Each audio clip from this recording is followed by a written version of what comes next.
Okay guys, what I have here are 2 chuck tender roasts that I got from the grocery store.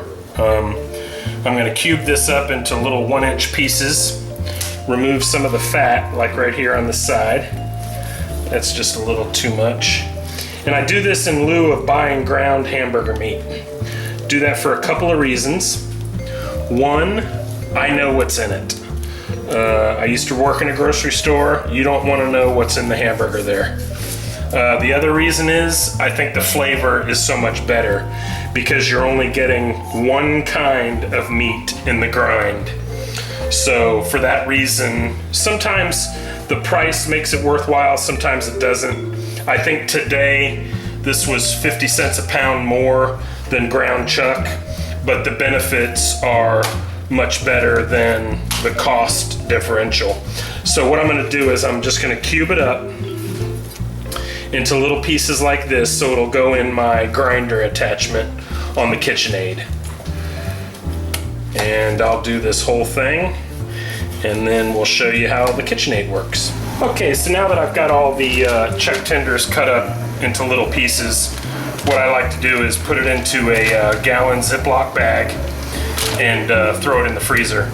The reason you want to do that is because the auger in the meat grinder gets warm and you don't want the fat in the meat to start breaking down because it will clog up the attachment for the auger on the meat grinder.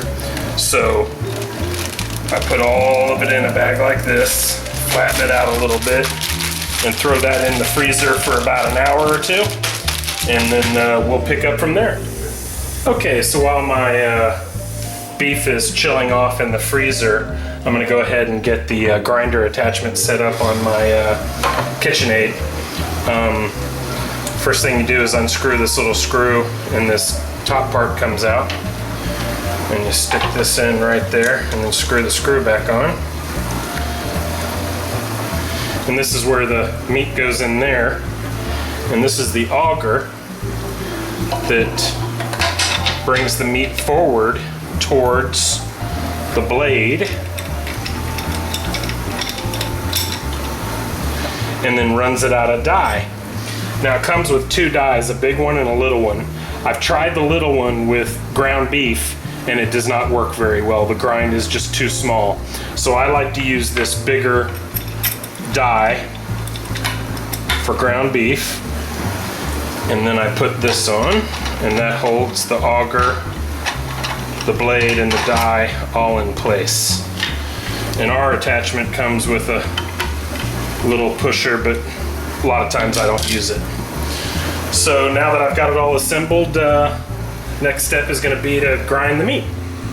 Okay, so I got the meat out of the freezer and we're going to go ahead and start grinding the beef off.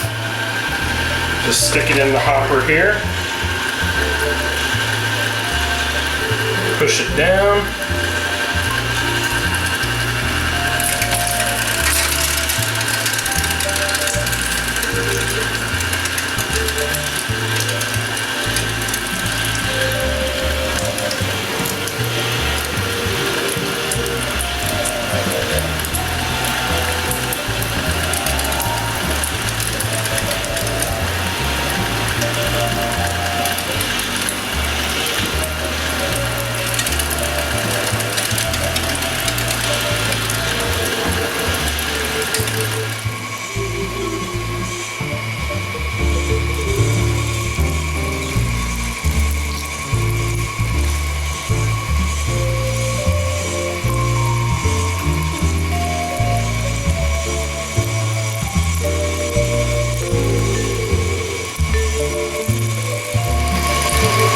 Okay, so I got the last bit of the chuck tender pieces in the hopper here, and I'm just going to finish off this grind.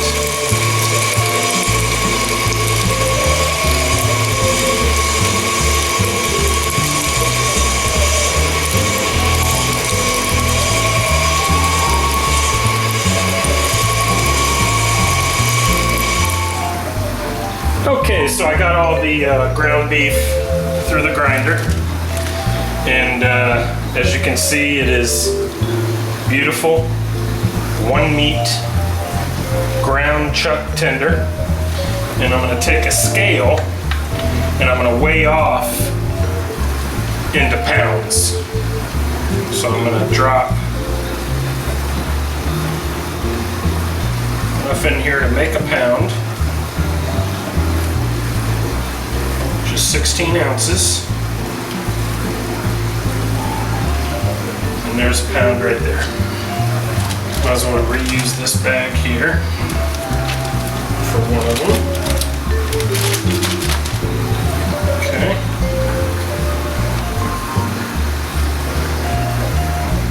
Okay, so let's get another pound out of this.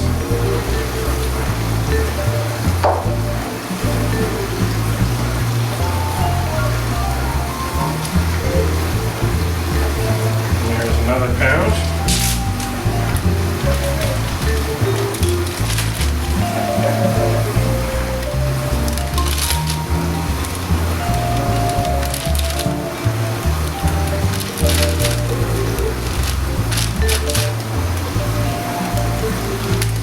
So there you go, fresh ground beef